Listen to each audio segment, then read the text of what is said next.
अस्सलाम वालेकुम दोस्तों, मैं हूं आपका एडवाइज़र आफ्ताब शकील। आज की वीडियो में मैं आपको बताऊंगा कि फ़र्द बराए तमलीक क्या होती है, इसके क्या हकूक़ होते हैं और इस फ़र्द को किन मकासद के लिए इस्तेमाल किया जा सकता है। किसी भी घर का सरबरा वालिद या वालदा वो अपनी ज़िंदगी में ये चाहती है कि मैं अपने बेटों और बेटियों को जो जो इनका हिस्सा बनता है उनको मैं तकसीम कर दूं, ताकि ये मेरे जाने के बाद ये इस तरह के हैं कि आपस में झगड़ते फिरेंगे, या इनका बेटों का मजाज इस तरह के है कि ये मेरी बेटियों को बाद में हिस्सा नहीं देंगे, या कोई एक बेटा जो है सारी जायदाद पे कब्जा कर लेगा, बाकियों को हिस्सा नहीं देगा। तो इस चीज़ को मद्देनज़र रखते हुए कि वो इस चीज़ का इरादा करे घर का सरबरा वालिद या वालदा कि मैं अपनी हयाती में इनका जो भी हिस्सा बनता है मैं इनको उसके मुताबिक जो है ना वो मैं देकर चली जाऊं।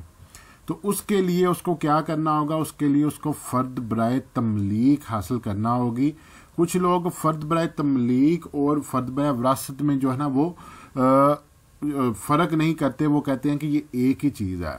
नहीं, ऐसा नहीं है। विरासत हमेशा तब होती है जब कोई बंदा जो है, जब कोई वारिस जो है वो फोत हो जाता है, उसके बाद उसकी जायदाद को जो है ना वो तकसीम किया जाता है, उसके बाद ही विरासत होती है। अगर वो बंदा जिंदा है तो अपनी हयाती में वो अपनी विरासत नहीं कर सकता, उसके लिए उसको फ़र्द बराए तमलीक लेना होती है। फ़र्द बराए तमलीक की डिवीजन यानी जो उसकी शेयरिंग है, जो इसके हिस्से हैं, जो उसकी तकसीम है, वो होगी बिल्कुल विरासत की तरह ही, लेकिन उसको विरासत का नाम नहीं देंगे क्योंकि वो बंदा अपनी हयाती में अपनी ज़मीन को जो है वो तकसीम करके वो सब में जो है ना वो देकर चला गया।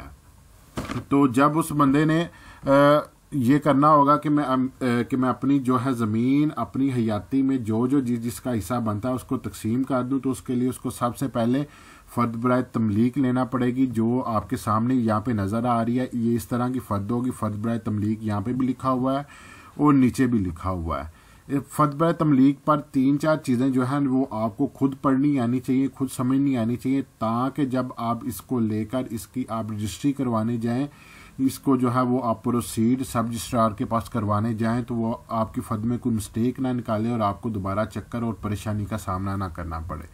यहाँ पे सबसे पहले लिखा हुआ है महाल। महाल का मतलब होता है कि जिस इलाका, जिस मौजा, जिस गांव की ये फ़र्द है उसका नाम यहाँ पे आएगा, वो आपने चेक कर लेना है। जिस खेवड़ यानी जिस खाता की फ़र्द है वो यहाँ पे सही लिखा हुआ है। उसके बाद आपका नाम, आपकी वल्दियत और कौम, आईडी कार्ड नंबर सही लिखा हुआ है। उसके बाद आ जाता है ये आपका रकबा मुंतकिला, जितना रकबा आपका है जिसको आप जो है वो मुंतकिल कर रहे हैं, जिसकी आप तमलीक कर रहे हैं, जिसके आप हिस्से दे रहे हैं, क्या वो रकबा कम ज़्यादा तो नहीं लिखा हुआ, सही लिखा हुआ है।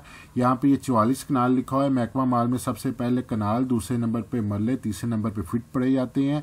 ये 3-4 चीज़ें आपने चेक कर लेनी है। ये ना कि आप वे फ़र्द लेके सब रजिस्ट्रार के पास जाएँ, वो बोलें जी आप जो आप कह रहे हैं उसके मुताबिक ये फ़र्द सही नहीं है, इसको दोबारा निकलवा के लेके आते हैं। जिसके अगले पेज पे क्या है कि यहाँ पे जितने भी खातों की आपने फ़र्द निकलवाई होगी उसका टोटल रकबा यहाँ पे आ जाएगा, और आप एंड वाले पेज पे देखेंगे अगर टोटल रकबा उतना ही है जितने की आपने निकलवाई है तो फ़र्द आपकी वेल एंड गुड है, बेहतरीन है।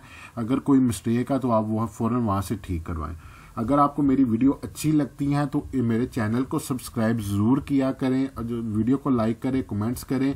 ज़मीनी मामलात में कोई भी मसला है तो आप नीचे कमेंट्स करें, हम इंशाल्लाह एक पूरी वीडियो बनाकर आपको गाइड करेंगे। मिलते हैं अगली वीडियो में। अपना ख्याल रखिएगा। फ़ी अमान अल्लाह।